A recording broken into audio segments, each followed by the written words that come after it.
Right, so I've got the wiring all done on this bike here. These touring Harleys, man, do they have a lot of wires going on.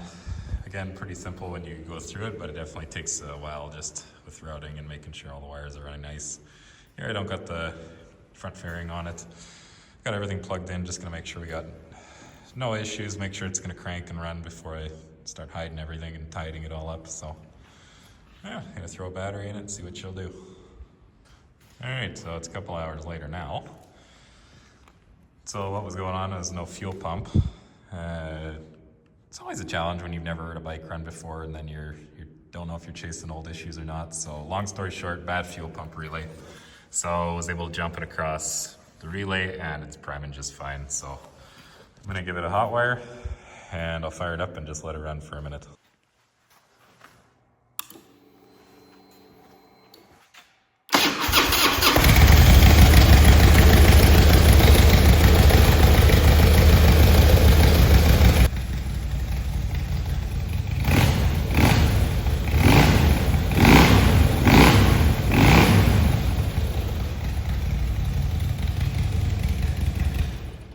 Fuck yeah, dude. Okay, so a quick update here. I got most of the wiring done. Got it all laid down along the backbone, started getting a zip tied on. Just put some sheathing here. Did test fit it with the tank and everything's good, nothing's rubbing. So gonna go ahead and clean that up. Might not fully mount the tank because I got some wiring coming for the headlight that I'll run back under there. I'm gonna go with like a Baja style front light on this guy, so we'll see how that looks. And then changed out the exhaust, just some slip-ons. These are Screaming Eagle slip-ons, just something I had on the rack, so that'll work. They're a bit louder, it lets the bike breathe a little more. You can see it was running rich in that last video, so it's a little bit better now. I might still get it tuned, but we'll see how she does. And there she is. And we can go ahead and unbox our latest parts. So I was just gonna repaint those side covers. Fortunately, 35 bucks on eBay, and 24 hours later, got a beautiful set here. So there's the joys of that. Can't even buy paint and primer and do it myself for that, so. And we got some hardware here for saddlebag mounts as well. There's everything unboxed. So these are in pretty nice shape. Still a little scuffs that I'll clean up with a paint pen, but a lot better than what was on the bike. It's lucky enough to find the firefighter red ones that are incredibly hard to find that were just the next province over, so got them overnighted. Unfortunately, I was missing the exhaust mounts for the saddlebag guards. I'm betting because they were black, they just got lumped into the wrong pile and I was picking up all the pieces for the bike. That was probably my fault because I think the last ones I had were chrome, so probably didn't even recognize that they went with this bike. It was just a pile of tubes. But did get full set of the saddlebag supports, so that's nice. Usually you got some with some scuffing down here and that if it's been just tipped over, but probably find that whatever set's the nicest and put those guys on. And then nice set of takeoff shocks from 2020. This is probably one of your best bang for the buck upgrades you can do on these bikes if you've got that shitty old air suspension on there. Get that off there, put some of these on. The only thing I will say is make sure you pay attention to your part numbers and get the 13-inch, not the 12s. The 12s are a lot cheaper. If you're going for a slam bagger, that's fine, but you're gonna start rubbing pretty quick if you start lowering these bikes. So, especially with kind of the way I put them together, I just like the 13s a little better, get a little more plush ride. And for the $200 you're gonna pay for a set of takeoff shocks that are low miles, they're a really good upgrade. So we're gonna get going on this guy. Okay, next update here. Did end up getting the saddlebags back on with the exhaust mounts. So those are looking good. Everything's on there mounted. I got my wiring finished up in here. It's really nice if you can get the zip ties with the grommets on it. It'll just sit a lot better, and then get in here with some flush cuts. Or a knife as best you can and cut them off. And then just go up along the backbone and make sure nothing's gonna get pinched under the tank. And there we go, tank's ready to go on for the last time, hopefully. Okay, next update. So I got the old road sofa on here, at least till the other seat gets here. Everything's mocked up. Got the old tank console in here for right now. Just checking all my wiring running. Getting the inner fender or interfering mocked up.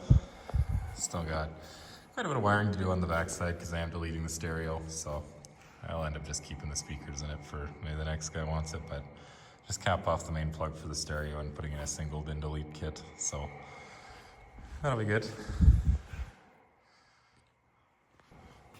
Our next batch of parts, we got good old Amazon Baja Light. Love an LP6, but I ain't paying $1,000 for one, so that's about what they run Canadian right now. So that guy worked just fine. Got a bracket for him. I got my risers in the mail today, so I'm gonna put those together with their thrashing plate, and then just a set of moto bars I got laying around. So, all right, next update. So, got these bars mocked up. Put the thrashing plate on it. For this one, I did order one off of Road Glide.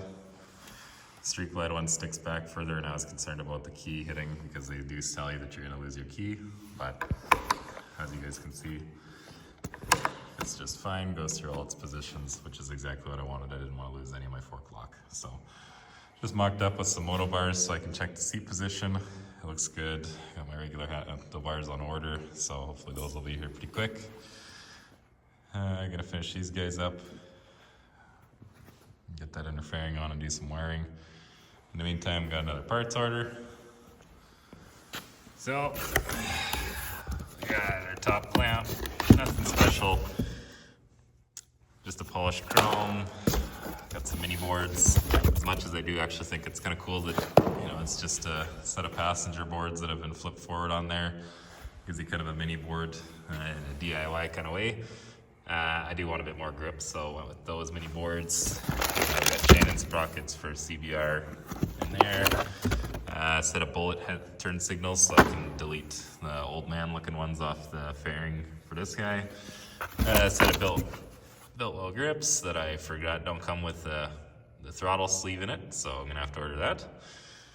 Yeah, so I'm gonna keep going on this guy. So I'm gonna switch these signal lights out pretty quick. I did get that Baja style front light put in there as well. It doesn't look too bad. Gonna give it a try, see how I like the style of it, and if I like it, we'll keep it. Okay, so changing out this signal light housing on the back of a Harley here. Just want to make a quick video on how I wire these. So this one is a 05, uses really older style connectors compared to the new ones. So it's not your typical Deutz connector up here, and it's not meant for LED lights. So when you're adapting it to these new ones, these aren't LEDs either, but they do have 3 wires. So typically one is positive, negative, and a signal. You don't need really the positive, you just need the signal. So the way you do that is you can just take off a little bit there, hook it up to your battery, and see which one does what. So on this one, in this case, black is your positive or your signal that I'm gonna use, and purple is my negative. So blue would likely be for a running light, but I'm not gonna use that in this case. So this does have a light as well for your license plate. So being that this bike has to go for a safety, I really shouldn't be doing any of this till after it passes safety because they get really picky about original lighting. So for instance, they're gonna wanna see this guy down here work. This bike never came with a license plate light, so if they give me any kind of hassle about it not working, let's see, this has a couple of screws on the back. Basically, I'll just mount the license plate in the stock location if they give me any trouble about it. But so here I'm gonna just wire this guy in. I've already cut all my connectors off. Just gonna use some spade connectors. I don't typically use those, but being that I don't have room for anything better under here and I don't really want to permanently solder it on, just in case this has to come off again. So yeah, I'm gonna put these spade connectors on here and mount this guy up. The mount holes are all the same basically for every year of touring Harley, I believe up until 25. So I haven't worked on the new bikes, but at least up till 23. So yeah, get this guy put on and see what she looks like. Okay, so I said I was gonna use some spade connectors on this guy, but ended up having these little pin sets here for doing repinning ECMs. So I just want something that's really low profile so I can get under some heat shrink right here, because I don't want it solid where you're gonna have to take half the bike apart to get your lighting off, because this harness runs under your back fender, which is super hard to get at with your tire on and everything. So where if you gotta take your signal lights off, you can just do it here. So I'm gonna put my other pins on the signal light side and plug it together. Okay, so there's the finished product. You can see, turned out really nice. Almost can't even tell that it's there. These little ECM pins can work perfect for this, so. Yeah. The blue wire is gonna stick out and show a little bit, but you're not gonna see it once I put this on here, so. I'll give you a demo, but I don't got turn signals on here right now for the controls, so I'll try and remember to put a clip in here once I get this guy buttoned up and put on. Yeah, quick update. So there's that guy sitting in there. Takes a little bit to get it kind of sitting nice. It's pretty tight up against that tail light, but what you do is just oblong the holes for the mounts under here a little bit and slide it down as much as you can. As well, just move your tail light up on the bracket as much as you can and it'll leave you space. So sits in there nice, got the wiring all finished and tucked up underneath so you can't even see it. And there we go. Makes the back end look a whole lot cleaner compared to the way it was. So I turned my attention to the front end and changed out these stem bearings, because the old ones had about 70,000 K on them and they were starting to get pretty sloppy. So as well, deleted everything off the front fender, switched it out for an Enforcer wheel, and just looking a lot better. Got the front end back together, everything's torqued up. So I'm gonna throw a clutch cable on it and start wiring this guy. All right, starting to look more like a motorcycle again. So I got my wiring at least started, laid out. I'll throw a battery in and test everything before I throw the outer fairing on. So I'll do get to switch the headlight back for the safety the bike has to run through. So there we go, everything is plugged together. Starting to get the handlebars put together. I'm gonna have to figure out some wiring routing for that with these bars. So yeah, here we go. I'd be pretty happy with this guy. Starting to look pretty good. So got these switchback floorboards I'm gonna put on next. A couple takeoffs off CVOST. Matches my shifter and brake pedal that I got. So get on with that. Yes, I do got a battery put back in it now. And got everything tested up here. All my lights are working on my dash. Signal lights, everything are working. Wiring is good, so just test fitting controls. These bars don't have a recess for the wiring to go up under here and route through here. So I just take them off, throw them in the drill press and drill a hole. And I'll make the wiring come out right up under here, under the center. So it'll run down the riser and look nice and clean. So I'm gonna take this back apart and do that. Okay, so here I am working on the floorboards for this guy. So fortunately, these don't just directly bolt on to the older Harley touring bikes. No one makes a kit for that. So these are switchback boards off CVOST, and the frames on those are quite a bit different, at least at the front. So brake pedal is direct bolt on, just one Allen bolt and you're fine. So played around with how I could get these guys to sit. Ended up using both of the brackets that come with these floorboards. So these are the secondary brackets that would normally sit back further, but ended up using them both on this one and then drilled another hole in the plate right up here for the back bolt. It still does give you quite a bit of adjustment if you want to do some angling and that, just loosening it off. Everything sits nice. So I'm just gonna go to the Harley dealer and get a couple more of those brackets because they're not even bad price. So get those and gonna get started on the other side. But they're a little dirty just from testing the seat position with my boots, but I'm pretty happy with how that turned out. It's actually a real nice seating position, kind of back more towards mid control, and still gives you lots of control and feeling on the bike, so that'll be nice. So got the handlebars on now, got my bolts in, so those are all mounted up nice, throttle's adjusted. Tested everything, she runs good, so needs good polishing obviously. Put my radio delete in here, so basically it's just a piece of ABS plastic that I burned in with a soldering iron on the back, so somebody wants to take it out, they can. But for me, I don't ride with radios on these bikes anyways, so it's a good non-permanent way of doing it. Really, if somebody wants to get that off, if they hit it hard enough, it'll probably come off, or they're just gonna have to get in there with a knife and cut off the edges. So there we go. Keep on going with this guy.